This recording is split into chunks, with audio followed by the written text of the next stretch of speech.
In this video, I'll show you how to create and rename a sheet in Google Sheets if you're using your iPhone. This video is only for educational purposes only. Make sure what I'm going to show you in this video. Now, the first part is for you to be able to create. So you need to have this sheet app on your phone, on your iPhone. So I'm going to open it. So I want to create a new one. I'll just click here. I'll click on new spreadsheet. So I can just type in testing to create.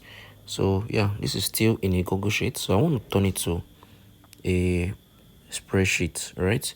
So I'll do this. I'll save it as an Excel file. So I'm going to wait for this to load up. So once it is done loading up, what I need to do now, okay, you can see testing 2 is just created. So I'm going to click on this. I'm going to click on rename. So you can come on here. So this is it.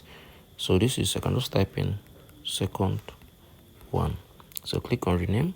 So this is how I can basically do this. So if you find this really helpful, share your thoughts below in the comment section. Thank you all for watching. I will see you in the next video.